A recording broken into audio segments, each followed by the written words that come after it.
Bom, vou agora apresentar o projeto 5, que tem como objetivo a prevenção, detecção e resolução de conflitos de integração de código. O objetivo principal, na verdade, é oferecer melhor suporte a essas atividades de prevenção, detecção e resolução de conflitos, de forma a aumentar a produtividade, desenvolvimento e a qualidade do código integrado. Porque muitas vezes, quando desenvolvedores estão trabalhando em equipe, estão trabalhando em máquinas independentes, um desenvolvimento em paralelo, e quando eles precisam integrar as suas contribuições que eles fizeram ao longo de um determinado período de tempo, ocorrem diversos tipos de conflito, desde conflito de merge, onde há problemas, onde mudanças foram feitas pelos desenvolvedores nas mesmas áreas do código, até conflitos semânticos, onde mudanças feitas por desenvolvedores em áreas diferentes do código, mesmo assim, têm efeito semântico durante a execução, gerando um comportamento inesperado do sistema.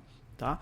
Então esse é o objetivo do projeto e a equipe é formada por esses professores aí. Em termos de novidades em relação à apresentação passada do workshop passado, a gente tem o professor Marcelo Damorim, que está chegando no projeto, e alguns outros professores que terminaram o doutorado recentemente no grupo, e voltaram para suas instituições de origem, então estão listados aí como professores com doutorado concluído.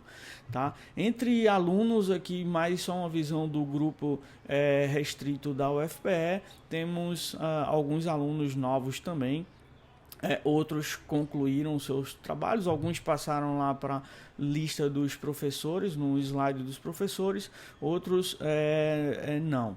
Tá? Então, em termos de atividades, a gente divide as atividades do projeto em dois blocos principais. Esse primeiro bloco aqui é relacionado com a investigação e desenvolvimento de ferramentas mais inteligentes, mais eficazes para detectar e resolver os dois tipos de conflitos que eu mencionei até agora, conflito de merge e conflito semântico.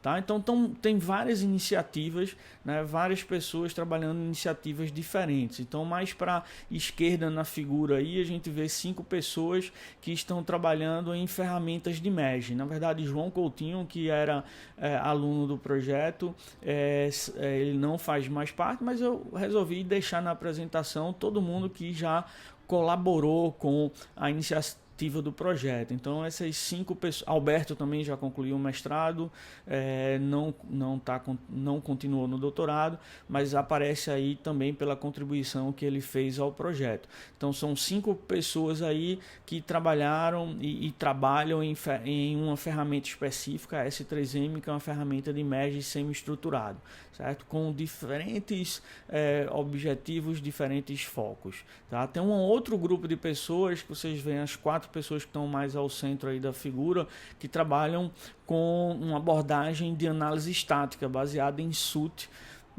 para detecção de conflitos semânticos. Então, Rafael e Galileu estão chegando agora, Rafael e Rodrigo já estavam no projeto. E mais para a direita a gente tem, do slide, a gente tem as 4 pessoas que trabalham no projeto de usar testes de unidades para detectar conflitos de integração. Certo? São 3 blocos aí principais de atividades, os resultados que a gente obteve em cada uma delas eu vou mostrar mais adiante, mas isso dá uma ideia da equipe que vem trabalhando, como eu falei, da figura aí só Alberto e João não estão mais trabalhando, fizeram contribuições importantes para os resultados que a gente obteve até agora no projeto, mas deixaram de trabalhar no projeto 5. Tá?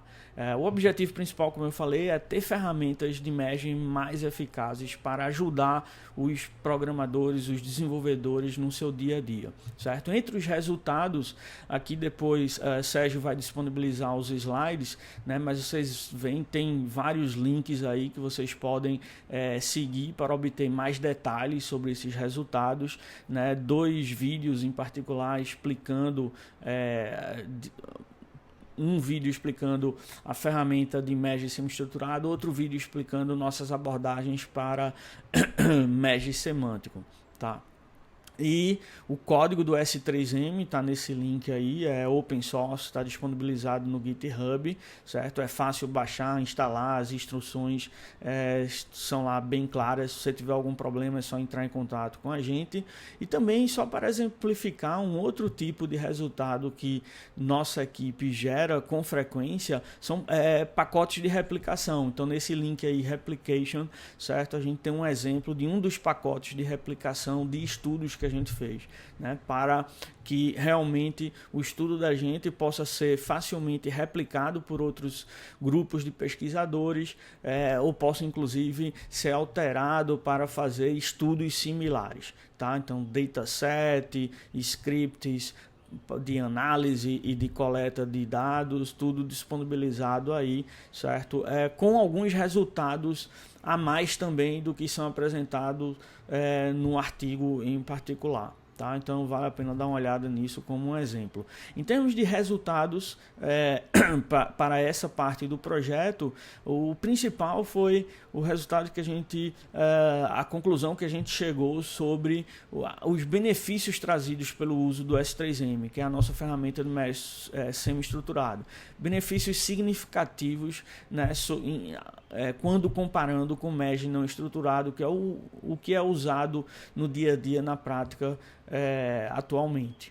Tá? Então, benefícios bastante importantes, tanto em redução de falsos positivos quanto em redução de falsos negativos, né? Sem comprometer a performance. Tá? Isso está descrito em alguns artigos, mas principalmente no artigo de Uppsala. Tá? O segundo resultado mais importante, de forma bem resumida daí, é que a gente viu que os benefícios que a gente obteve aí no primeiro ponto para a ferramenta de mesh semi-estruturado em Java, esses benefícios eles não se aplicam na mesma força, no mesmo potencial para projetos em JavaScript.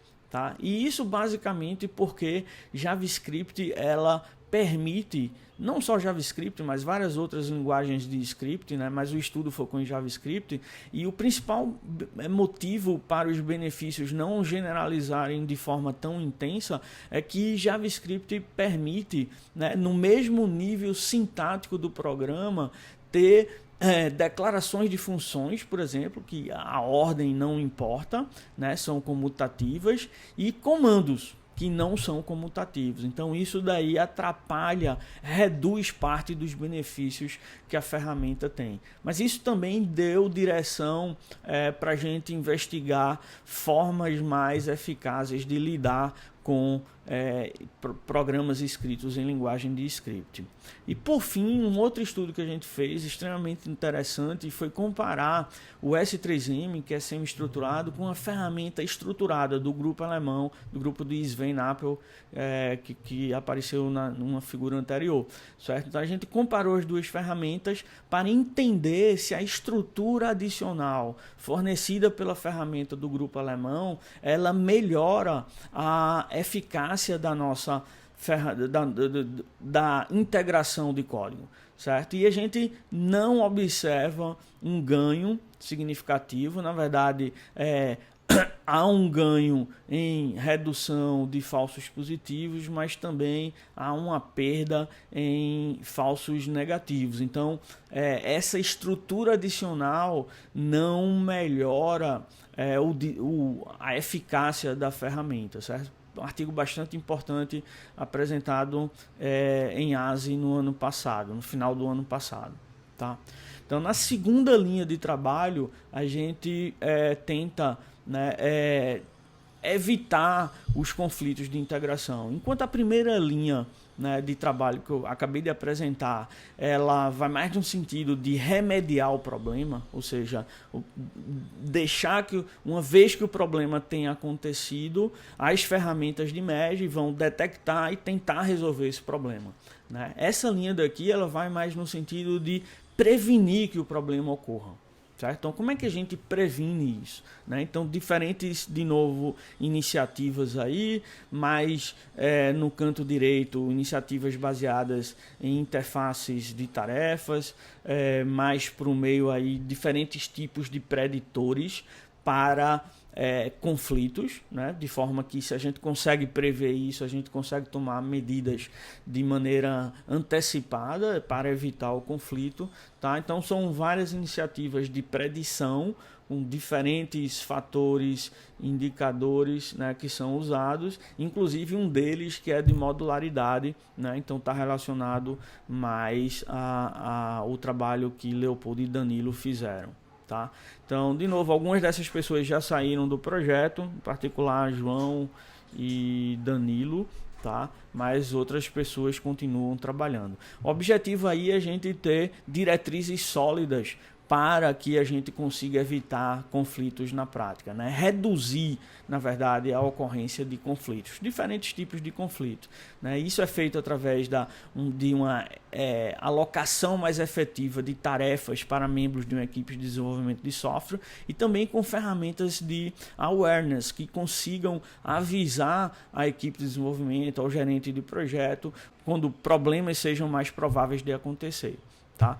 Como resultado aí, a gente descobriu que os conflitos de merge que a gente encontra em repositórios públicos no Git, como no GitHub, por exemplo, são apenas uma pequena parte dos conflitos que ocorrem na prática. Né? Muitos conflitos ocorrem em repositórios locais e a gente não consegue identificar esses conflitos fazendo estudos que analisam apenas repositórios públicos globais, certo? Então, isso é um resultado importante para direcionar melhor nossos estudos, né? As interfaces baseadas em teste, que são basicamente uma aproximação que a gente faz, né, fazendo uma análise estática dos testes de um projeto, né, a gente consegue adivinhar, consegue prever com uma certa precisão que arquivos vão mudar e quais são os riscos de acontecer conflitos quando esses arquivos forem